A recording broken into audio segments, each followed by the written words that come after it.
Fanny Hill, Memoirs of a Woman of Pleasure, by John Cleland. Part 7.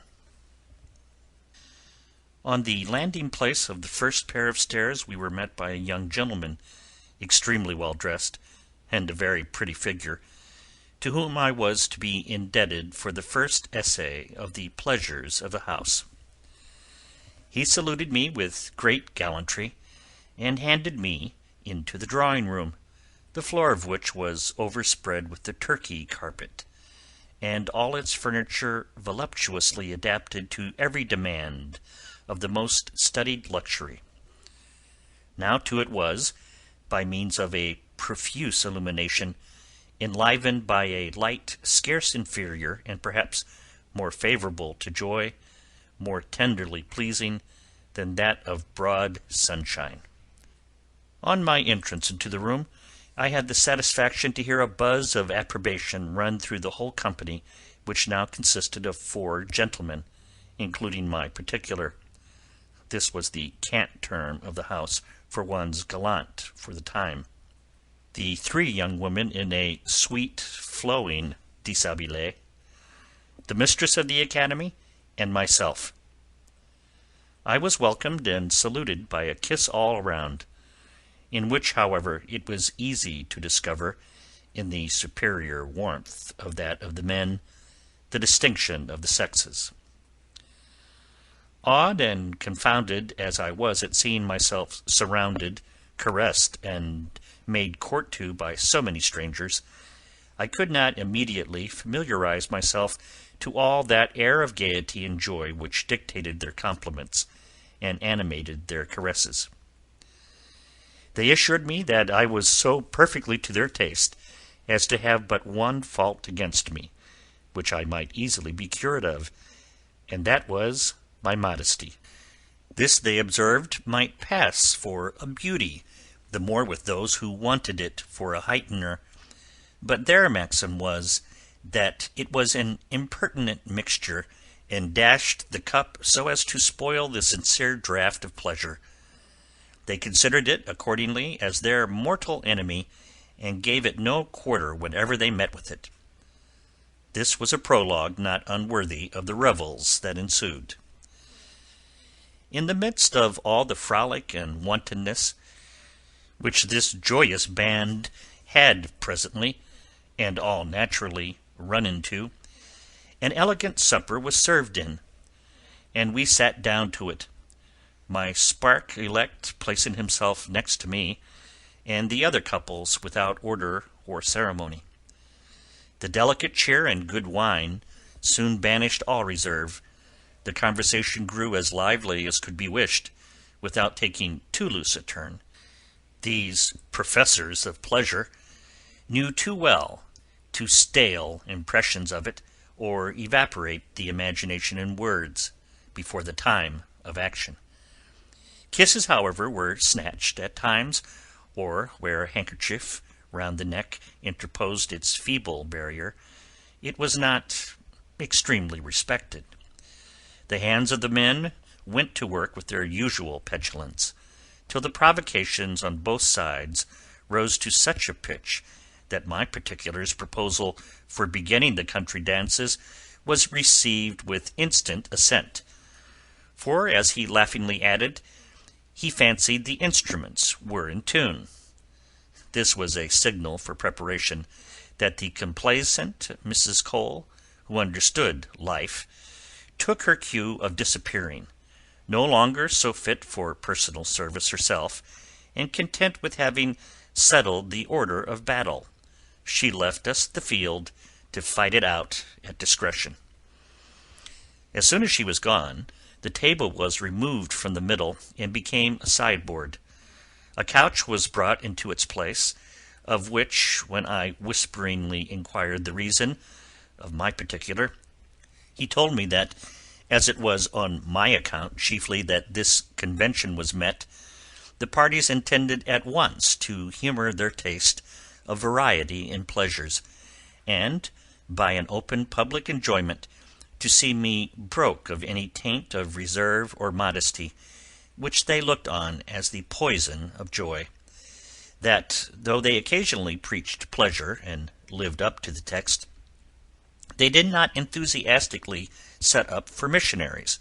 and only indulged themselves in the delights of a practical instruction of all the pretty women they liked well enough to bestow it upon, and who fell properly in the way of it. But that as such a proposal might be too violent, too shocking for a young beginner, the old standers were to set an example, which he hoped I would not be averse to follow, since it was to him I was devolved in favour of the first experiment, but that still I was perfectly at my liberty to refuse the party, which being in its nature one of pleasure, supposed an exclusion of all force or constraint. My countenance expressed, no doubt, my surprise as my silence did my acquiescence. I was now embarked and thoroughly determined on any voyage the company would take me on. The first that stood up, to open the ball, was a cornet of horse, and that sweetest of olive beauties, the soft and amorous Louisa. He led her to the couch, nothing loath, on which he gave her the fall, and extended her at her length with an air of roughness and vigour, relishing high of amorous eagerness and impatience. The girl, spreading herself to the best advantage, with her head upon the pillow, was so concentred in what she was about, that our presence seemed the least of her care and concern. Her petticoats, thrown up with her shift, discovered to the company the finest turned legs and thighs that could be imagined, and in broad display they gave us a full view of that delicate cleft of flesh into which the pleasing hair-grown mount over it parted and presented a most inviting entrance between two close hedges, delicately soft and pouting. Her gallant was now ready, having disencumbered himself from his clothes, overloaded with lace, and presently his shirt removed, showed us his forces in high plight, bandied and ready for action. But giving us no time to consider the dimensions, he threw himself instantly over his charming antagonist, who received him, as he pushed at once dead at mark, like a heroine, without flinching. For surely never was girl constitutionally truer to the taste of joy, or sincerer in the expressions of its sensations, than she was. We could observe pleasure lighten in her eyes as he introduced his plenipotentiary instrument into her, till at length, having indulged her to its utmost reach, its irritations grew so violent, and gave her the spurs so furiously, that, collected within herself, and lost to everything but the enjoyment of her favourite feelings, she retorted his thrusts with a just concert of springy heaves, keeping time so exactly with the most pathetic sighs, that one might have numbered the strokes in agitation by their distinct murmurs, whilst her active limbs kept wreathing and intertwisting with his in convulsive folds. Then the turtle-billing kisses and the poignant, painless love-bites, which they both exchanged in a rage of delight, all conspiring towards the melting period. It soon came on when Louisa, in the ravings of her pleasure-frenzy, impotent of all restraint, cried, "Oh, good sir, pray do not spare me! Ah, ah!" all her accents now faltering into heart-fetched sighs. She closed her eyes in the sweet death, in the instant of which she was embalmed by an injection of which we could easily see the signs in the quiet, dying, languid posture of her late so furious driver, who was stopped of a sudden, breathing short, panting, and, for the time, giving up the spirit of pleasure.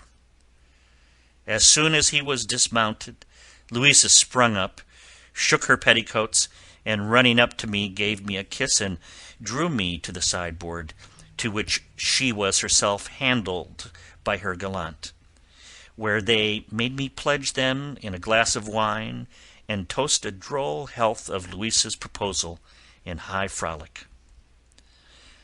By this time the second couple was ready to enter the lists, which were a young baronet and that delicatest of charmers, the winning, tender Harriet. My gentle esquire came to acquaint me with it, and brought me back to the scene of action. And surely never did one of her profession accompany her dispositions for the barefaced part she was engaged to play with such a peculiar grace of sweetness, modesty, and yielding coyness as she did. All her air and motions breathed only unreserved, unlimited complacence, without the least mixture of impudence or prostitution. But what was yet more surprising, her spark elect, in the midst of the dissolution of a public open enjoyment, doted on her to distraction, and had, by dint of love and sentiments, touched her heart, though for a while the restraint of their engagement to the house laid him under a kind of necessity of complying with an institution which himself had had the greatest share in establishing. Harriet was then led to the vacant couch by her gallant, blushing as she looked at me, and with eyes made to justify anything, tenderly bespeaking of me the most favourable construction of the step she was thus irresistibly drawn into. Her lover, for such he was, sat her down at the foot of the couch, and passing his arm round her neck, preluded with a kiss fervently applied to her lips, that visibly gave her life and spirit to go through with the scene. And as he kissed, he gently inclined her head till it fell back on a pillow disposed to receive it, and leaning himself down all the way with her, at once countenanced and endeared her fall to her. There, as if he had guessed our wishes, or meant to gratify at once his pleasure and his pride in being the master, by the title of present possession, of beauties delicate beyond imagination, he discovered her breasts to his own touch and our common view. But, oh, what delicious manuals of love devotion! How inimitable, fine-moulded, small, round, firm, and excellently white, the grain of their skin, so soothing, so flattering to the touch, and their nipples that crowned them, the sweetest buds of beauty. When he had feasted his eyes with the touch and perusal, feasted his lips with kisses of the highest relish, imprinted on those all delicious twin orbs,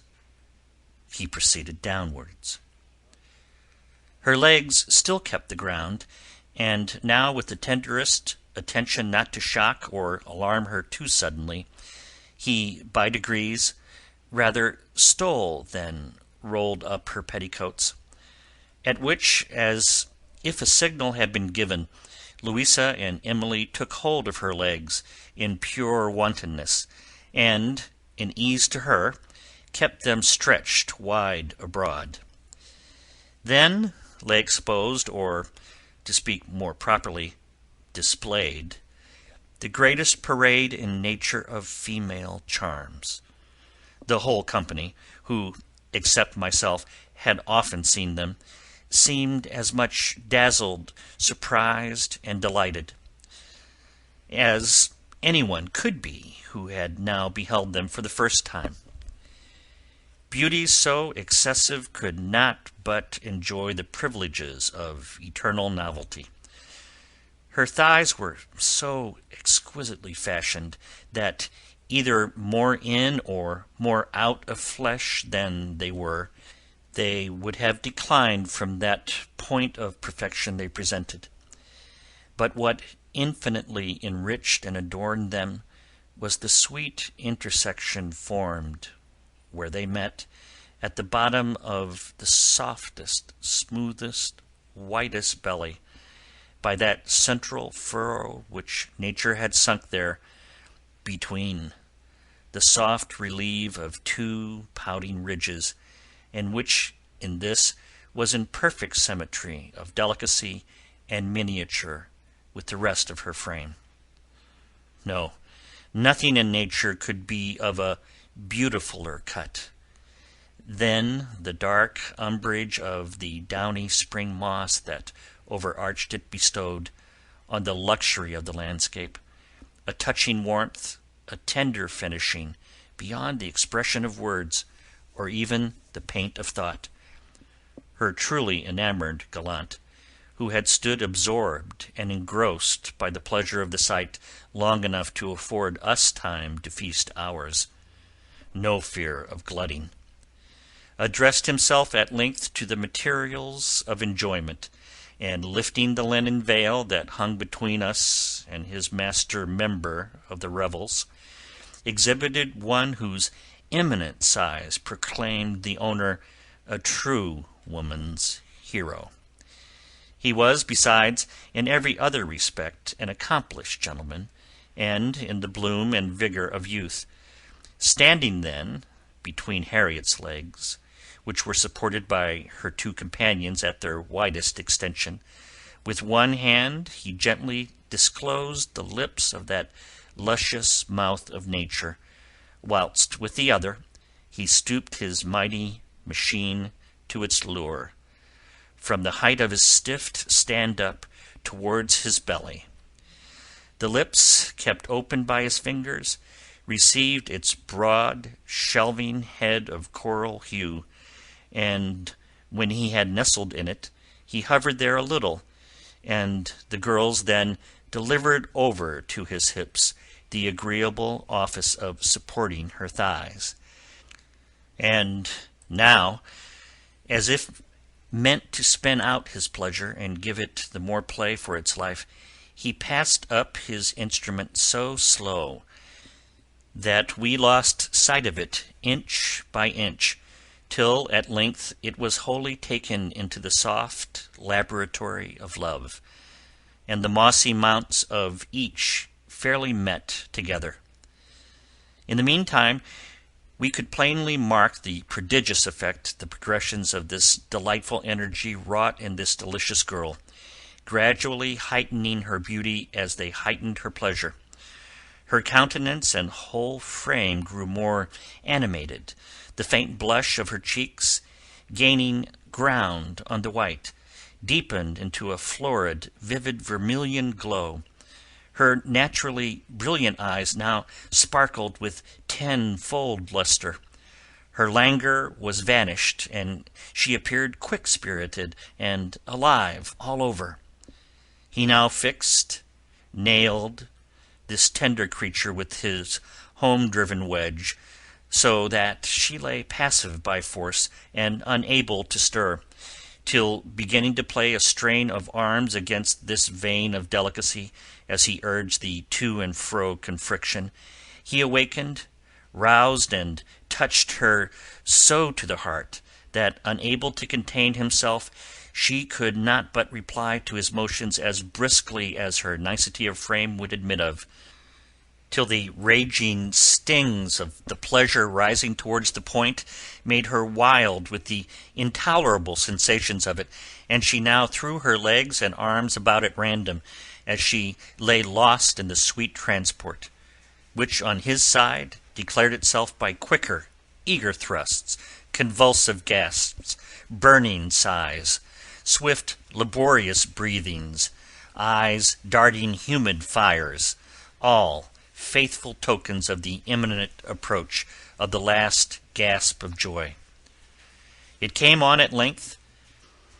The baronet led the ecstasy, which she critically joined in, as she felt the melting symptoms from him, in the nick of which Gluing more ardently than ever his lips to hers, he showed all the signs of that agony of bliss being strong upon him, in which he gave her the finishing titillation, inly thrilled with which we saw plainly that she answered it down with all effusion of spirit and matter she was mistress of, whilst a general soft shudder ran through all her limbs,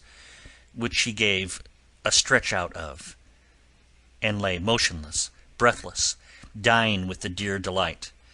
and in the height of its expression, showing through the nearly closed lids of her eyes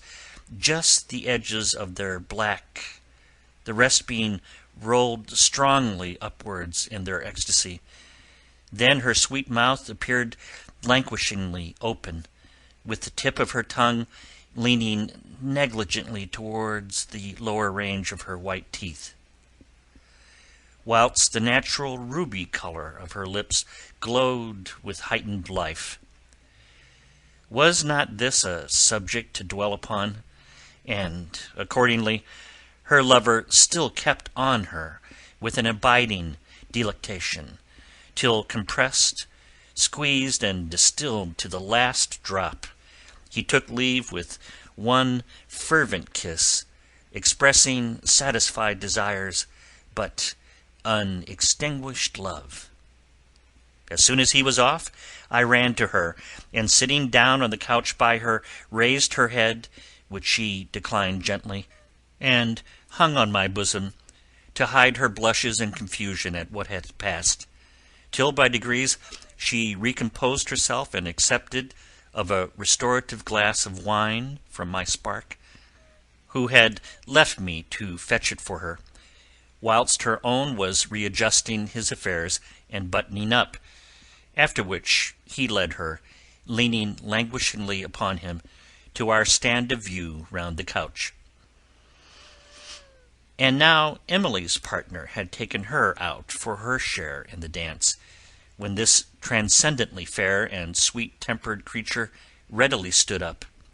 and if a complexion to put the rose and lily out of countenance, extreme pretty features, and that florid health and bloom for which the country girls are so lovely, might pass her for a beauty, this she certainly was, and one of the most striking of the fair ones. Her gallant began first, as she stood, to disengage her breasts and restore them to the liberty of nature, from the easy confinement of no more than a pair of jumps. But on their coming out to view, we thought a new light was added to the room, so superiorly shining was their whiteness. Then they rose in so happy a swell as to compose her a well-formed fullness of bosom, that had such an effect on the eye as to seem flesh hardening into marble, of which it emulated the polished gloss,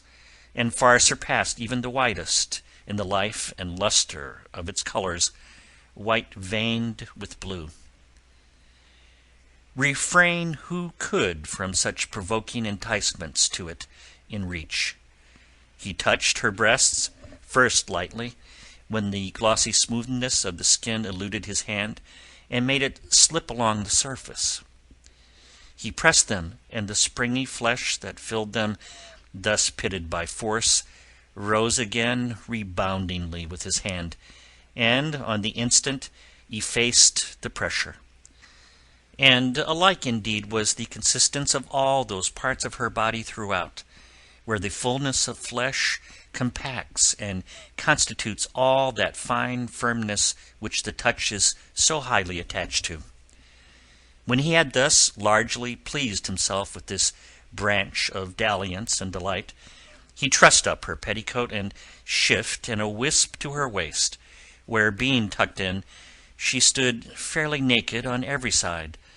A blush at this overspread her lovely face, and her eyes, downcast to the ground, seemed to be for quarter, when she had so great a right to triumph in all the treasures of youth and beauty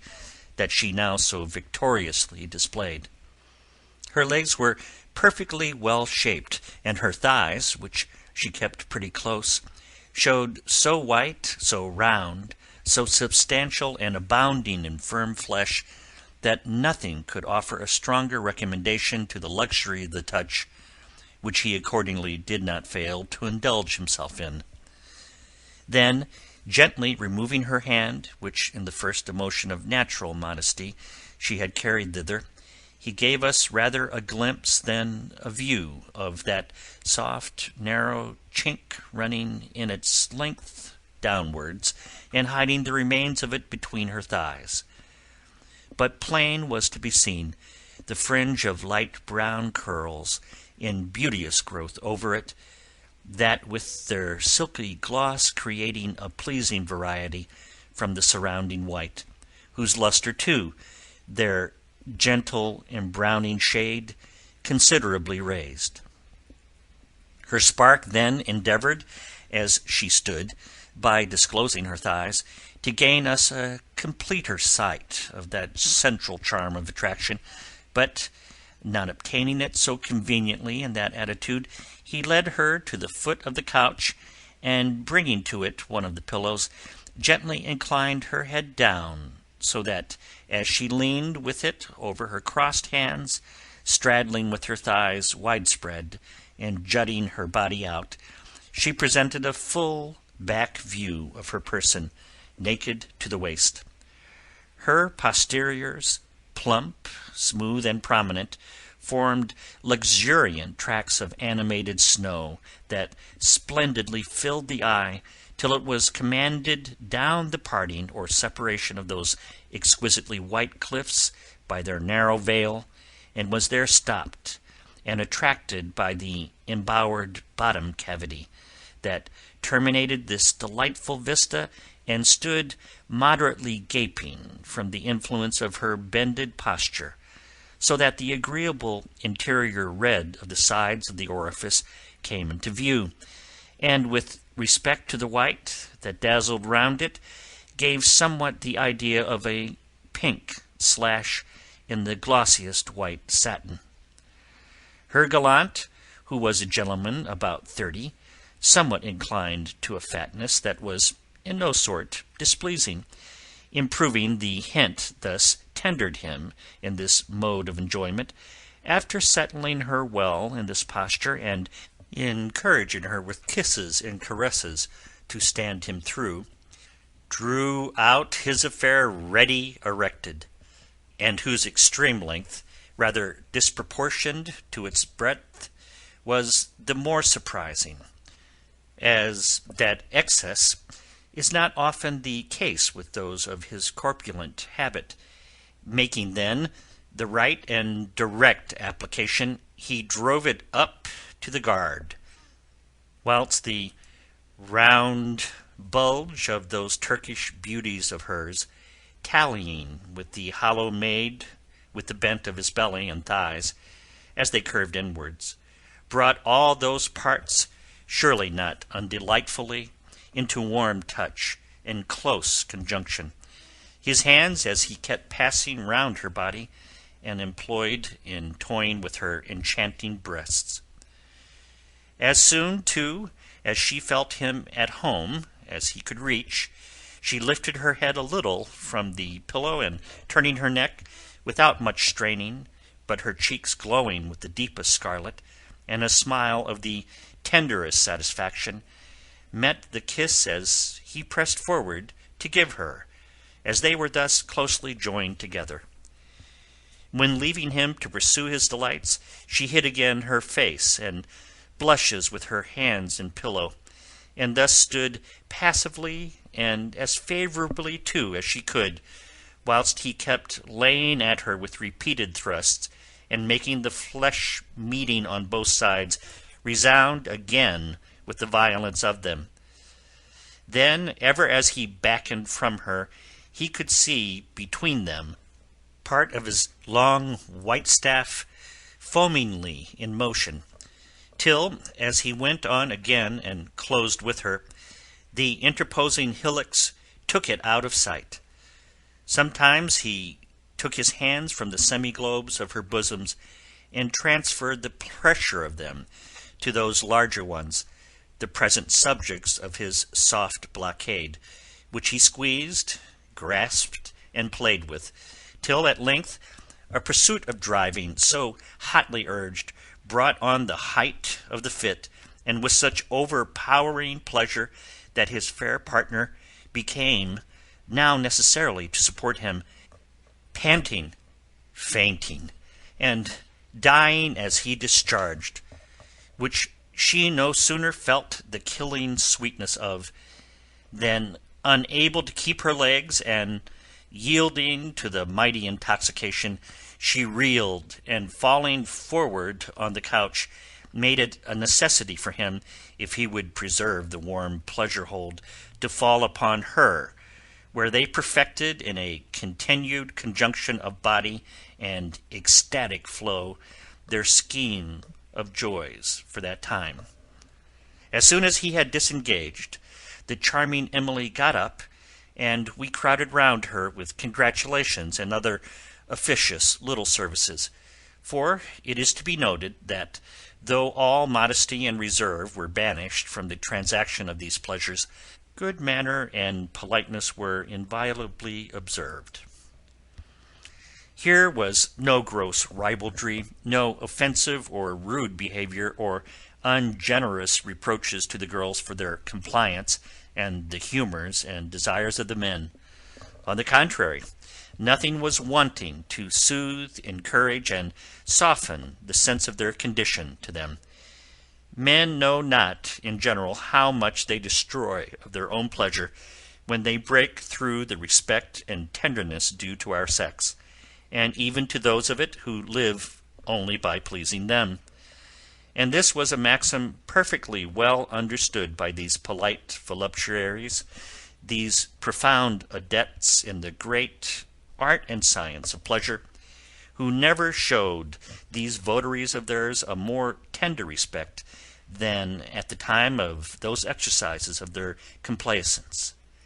when they unlocked their treasures of concealed beauty, and showed out in the pride of their native charms, ever more touching surely than when they paraded it in the artificial ones of dress and ornament. The frolic was now come round to me, and it being my turn of subscription to the will and pleasure of my particular elect, as well as to that of the company, he came to me, and saluting me very tenderly with a flattering eagerness, put me in mind of the compliances my presence there authorized the hopes of, and at the same time repeated to me that if all this force of example had not surmounted any repugnance I might have to concur with the humours and desires of the company, that though the play was bespoke for my benefit, and great as his own private disappointment might be, he would suffer anything sooner than be the instrument of opposing a disagreeable task upon me. To this I answered, without the least hesitation or mincing grimace, that had I not even contracted a kind of engagement to be at his disposal without the least reserve, the example of such agreeable companions would alone determine me, and that I was in no pain about anything but my appearing to so great a disadvantage after such superior beauties. And take notice that I thought as I spoke. The frankness of the answer pleased them all. My particular was complimented on his acquisition, and, by way of indirect flattery to me, openly envied. Mrs. Cole, by the way, could not have given me a greater mark of her regard than in managing for me the choice of this young gentleman for my master of ceremonies. For, independent of his noble birth and the great fortune he was heir to, his person was even uncommonly pleasing, well-shaped and tall, his face marked with the smallpox, but no more than what added a grace of more manliness to features rather than turned to softness and delicacy, was marvellously enlivened by eyes which were of the clearest sparkling black. In short, he was one whom any woman would, in the familiar style, readily call a very pretty fellow. I was now handed by him to the cockpit of our match. Here, as I was dressed in nothing but a white morning gown, he vouchsafed to play the male Abigail on this occasion, and spared me the confusion that would have attended the forwardness of undressing myself. My gown then was loosened in a trice, and I divested of it. My stay next offered an obstacle which readily gave way, Louisa very readily furnishing a pair of scissors to cut the lace. Off went that shell, and dropping my outer coat, I was reduced to my under one, and my shift, the open bosom of which gave the hands and eyes all the liberty they could wish. Here I imagined the stripping was to stop, but I reckoned short. My spark, at the desire of the rest, tenderly begged that I would not suffer the small remains of a covering to rob them of a full view of my whole person, and for me, who was too flexibly obsequious to dispute any point with them, and who considered the little more that remained as very immaterial, I readily assented to whatever he pleased. In an instant, then, my under petticoat was untied and at my feet, and my shift drawn over my head, so that my cap, slightly fastened, came off with it, and brought all my hair down, of which, be it again remembered, without vanity, that I had a very fine head, in loose disorderly ringlets over my neck and shoulders, to the not unfavourable set off of my skin. I now stood before my judges in all the truth of nature, to whom I could not appear, a very disagreeable feature, if you please to recollect what I have before said of my person, which time,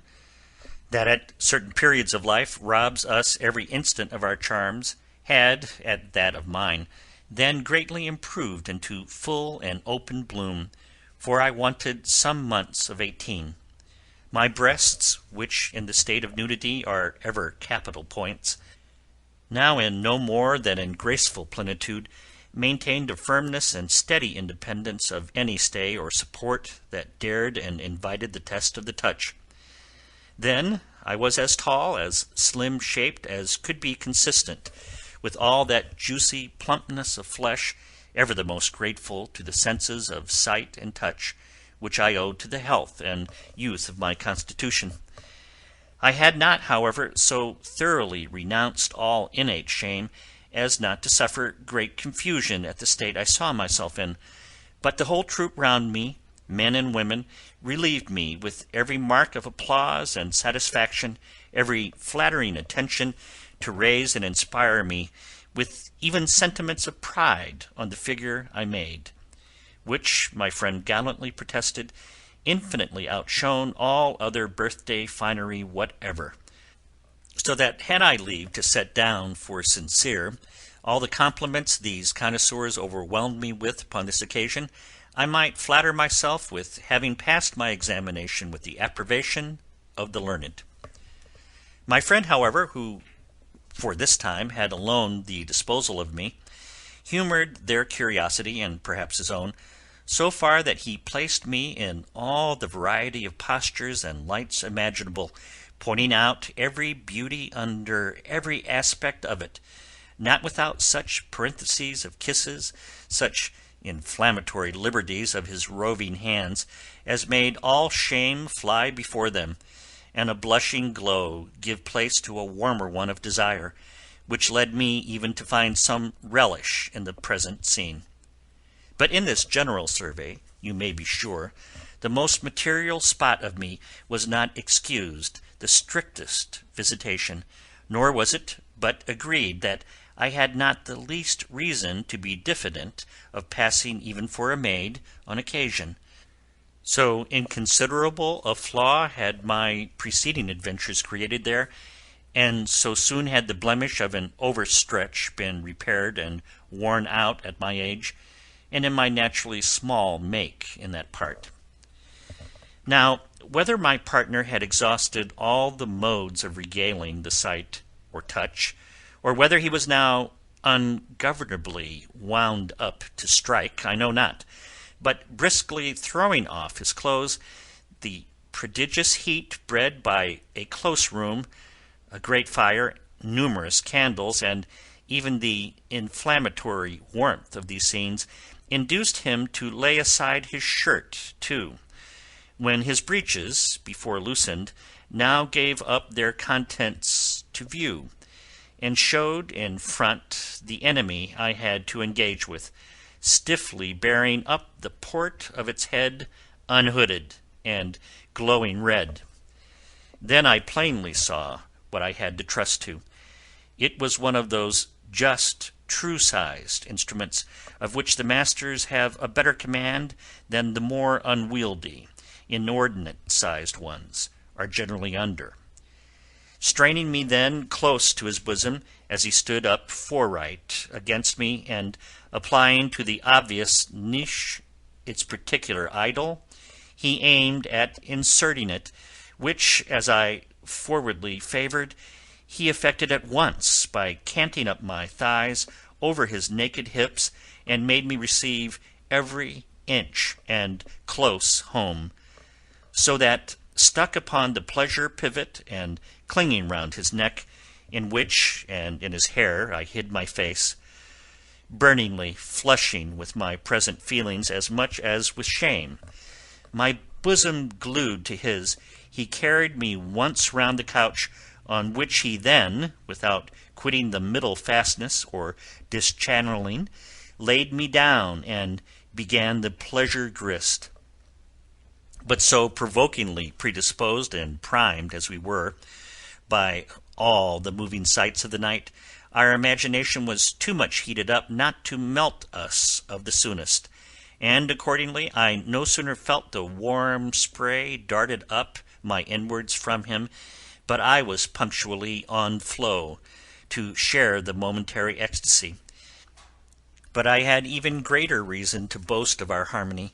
for finding that all the flames of desire were not yet quenched within me, but that rather like whetted coals I glowed the fiercer for this sprinkling, my hot mettled spark, sympathizing with me, and loaded for a double fire, recontinued the sweet battery with undying vigour, greatly pleased, at which I gratefully endeavoured to accommodate all my motions to his best advantage and delight. Kisses, squeezes, tender murmurs, all came into play, till our joys, growing more turbulent and riotous, threw us into a fond disorder, and as they raged to a point, bore us far from ourselves into an ocean of boundless pleasures, into which we both plunged together in a transport of taste. Now all the impressions of burning desire, from the lively scenes I had been spectatress of, ripened by the heat of this exercise and collecting to a head, throbbed and agitated me with insupportable irritations. I did not now enjoy a calm of reason enough to perceive, but I ecstatically, indeed, felt the power of such rare and exquisite provocatives as the examples of the night had proved towards thus exalting our pleasures, which with great joy I sensibly found my gallant shared in, by his nervous and home expressions of it, his eyes flashing eloquent flames, his action infuriated with the stings of it, all conspiring to rise my delight by assuring me of his. Lifted then to the utmost pitch of joy that human life can bear, undestroyed by excess, I touched that sweetly critical point, whence, scarce prevented by the injection from my partner, I dissolved, and breaking out into a deep-drawn sigh, sent my whole sensitive soul down to that passage where escape was denied it, by its being so deliciously plugged and choked up. Thus we lay a few blissful instants, overpowered, still, and languid, till, as the sense of pleasure stagnated, we recovered from our trance, and he slipped out of me, not however before he had protested his extreme satisfaction by the tenderest kiss and embrace, as well as by the most cordial expressions. The company, who had stood round us in a profound silence, when all was over, helped me to hurry on my clothes in an instant, and complimented me on the sincere homage they could not escape observing had been done, as they termed it, to the sovereignty of my charms, in my receiving a double payment of tribute at one juncture. But my partner, now dressed again, signalized, above all, a fondness unabated by the circumstances of recent enjoyment. The girls, too, kissed and embraced me, assuring me that for that time, or indeed any other, unless I pleased, I was to go through no farther public trials, and that I was now consummately initiated, and one of them. As it was an inviolable law for every gallant to keep his partner, for the night especially, and even till he relinquished possession over to the community, in order to preserve a pleasing property and to avoid the disgusts and indelicacy of another arrangement, the company, after a short refection of biscuits and wine, tea and chocolate, served in at now about 1 in the morning, broke up and went off in pairs.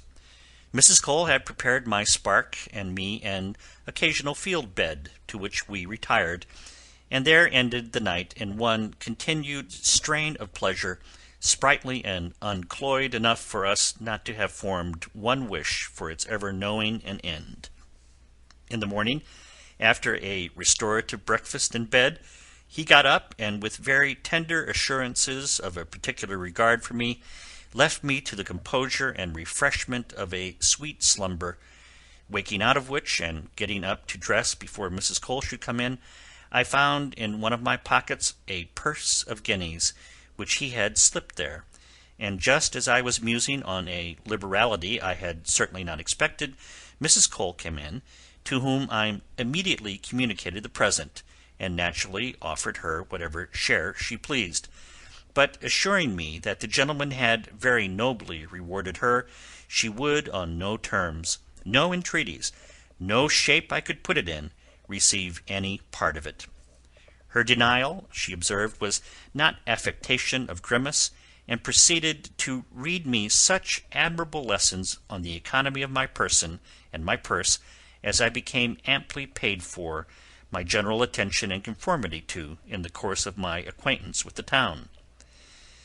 After which, changing the discourse, she fell on the pleasures of the preceding night, where I learned, without much surprise, as I began to enter on her character, that she had seen every thing that had passed, from a convenient place managed solely for that purpose, and of which she readily made me the confidant. She had scarce finished this, when the little troop of love, the girls, my companions, broke in and renewed their compliments and caresses. I observed with pleasure that the fatigues and exercises of the night had not usurped in the least on the life of their complexion, or the freshness of their bloom. This, I found by their confession, was owing to the management and advice of our rare directress. They went down then to figure it, as usual, in the shop, whilst I repaired to my lodgings, where I employed myself till I returned to dinner at Mrs. Cole's. Here I stayed in constant amusement with one or other of these charming girls till about 5 in the evening, when, seized with a sudden drowsy fit, I was prevailed on to go up and doze it off on Harriet's bed, who left me on it to my repose. There then I lay down my clothes and fell fast asleep, and had now enjoyed, by guess, about an hour's rest, when I was pleasingly disturbed by my new and favourite gallant, who, inquiring for me, was readily directed where to find me. Coming then into my chamber, and seeing me lie alone, with my face turned from the light towards the inside of the bed, he, without more ado, just slipped off his breeches, for the greater ease and enjoyment of the naked touch, and softly turning up my petticoat and shift behind, opened the prospect of the back avenue to the genial seat of pleasure, where, as I lay at my side length, inclining rather face downward, I appeared full fair and liable to be entered. Laying himself then gently down by me, he invested me behind, and giving me to feel the warmth of his body as he applied his thighs and belly close to me, and the endeavours of that machine, whose touch has something so exquisitely singular to it, to make its way good into me. I waked pretty much startled at first, but seeing who it was, disposed myself to turn to him, when he gave me a kiss, and desiring me to keep my posture, just lifted up my upper thigh, and ascertaining the right opening, soon drove it up to the farthest. Satisfied with which, and solacing himself with lying so close in those parts, he suspended motion, and thus steeped in pleasure, kept me lying on my side into him, spoon fashion, as he termed it, from the snug indent of the back part of my thighs, and all upwards into the space of the bending between his thighs and belly, till after some time that restless and turbulent inmate, impatient by nature of longer quiet, urged him to action, which, now prosecuting with all the usual train of toying, kissing, and the like, ended at length in the liquid proof on both sides that we had not exhausted, or at least were quickly recruited of, last night's draughts of pleasure in us. With this noble and agreeable youth lived I in perfect joy and constancy. He was full bent on keeping me to himself, for the honey month at least, but his stay in London was not even so long, his father, who had a post in Ireland, taking him abruptly with him on his repairing thither. Yet even then I was near keeping hold of his affection in person, as he had proposed, and I had consented to follow him in order to go to Ireland after him, as soon as he could be settled there. But, meeting with an agreeable and advantageous match in that kingdom, he chose the wiser part, and forbore sending for me, but at the same time took care that I should receive a very magnificent present, which did not however compensate for all my deep regret on my loss of him. This event also created a chasm in our little society, which Mrs. Cole, on the foot of her usual caution, was in haste to fill up. But then it redoubled her efforts to procure me, in the advantages of a traffic for a counterfeit maidenhead, some consolation for the sort of widowhood I had been left in, and this was a scheme she had never lost prospect of, and only waited for a proper person to bring it to bear with. But I was, it seems, fated to be my own caterer in this, as I had been in my first trial of the market. I had now passed near a month in the enjoyment of all the pleasures of familiarity and society with my companions, whose particular favourites, the baronet excepted, who soon after took Harriet home, had all, on the terms of community established in the house, solicited the gratification of their taste for variety in my embraces. But I had with the utmost art and address, on various pretexts, eluded their pursuit,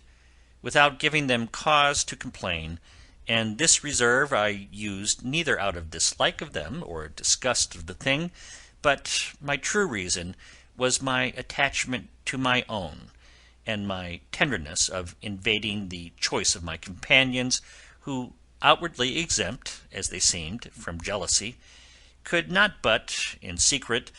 like me the better for the regard I had for, without making a merit of it to them. Thus easy and beloved by the whole family did I go on, when one day, that about 5 in the afternoon,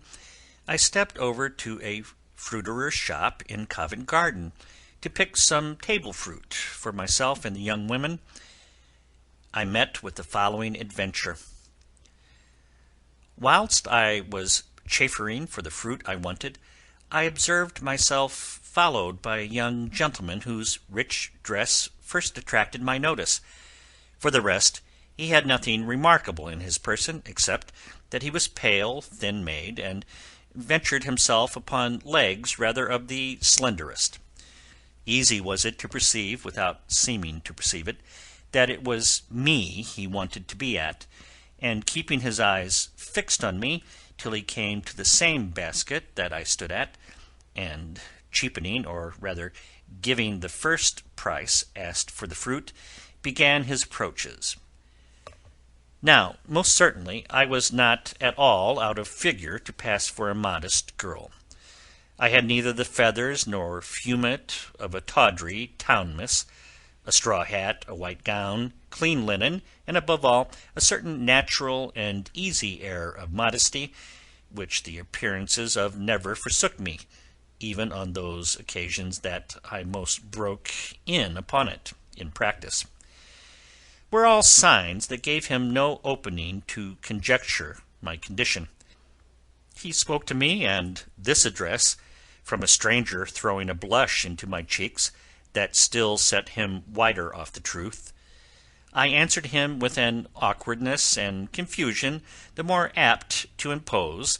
as there was really a mixture of the genuine in them. But when proceeding, on the foot of having broken the ice, to join discourse, he went into other leading questions, I put so much innocence, simplicity, and even childishness into my answers, that on no better foundation, liking my person as he did, I will answer for it,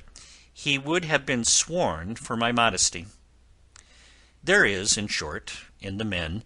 when once they are caught, by the eye especially, a fund of gullibility that their lordly wisdom little dreams of, and in virtue of which the most sagacious of them are seen so often our dupes. Amongst other queries he put to me, one was whether I was married. I replied that I was too young to think of that this many a year. To that of my age I answered, and sunk a year upon him, passing myself for not 17. As to my way of life, I told him I had served an apprenticeship to a milliner in Preston, and was come to town after a relation that I had found on my arrival was dead, and now lived journeywoman to a milliner in town.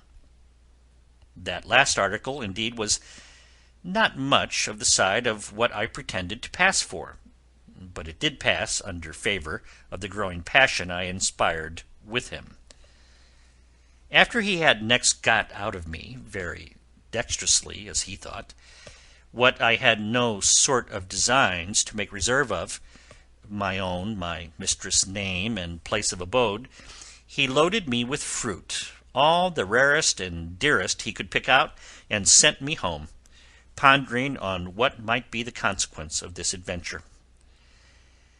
As soon then as I came to Mrs. Cole's, I related to her all that passed, on which she had very judiciously concluded that if he did not come after me, there was no harm done, and that, if he did, as her presage suggested to her he would, his character and his views should be well sifted, so as to know whether the game was worth the springs, that in the meantime nothing was easier than my part in it, since no more rested on me than to follow her cue and promptership throughout to the last act. The next morning, after an evening spent on his side, as we afterwards learnt, in perquisitions into Mrs. Cole's character in the neighbourhood, than which nothing could be more favourable to her design upon him, my gentleman came in his chariot to the shop, where Mrs. Cole alone had an inkling of his errand. Asking then for her, he easily made a beginning of acquaintance by bespeaking some millinery ware, when, as I sat without lifting up my eyes, and pursuing the hem of a ruffle with the utmost composure and simplicity of industry, Mrs. Cole took notice that the first impressions I made on him ran no risk of being destroyed by those of Louisa and Emily, who were then sitting at work by me. After vainly endeavoring to catch my eyes in re-encounter with his, as I held my head down, affecting a kind of consciousness of guilt for having, by speaking to him, given him encouragement and means of following me, and after giving Mrs. Cole direction when to bring the things home herself, and the time he should expect them, he went out, taking with him some goods which he paid for liberally, for the better grace of his introduction. End of Part 7. Recorded by Denny Sayers in Modesto, California, winter 2006.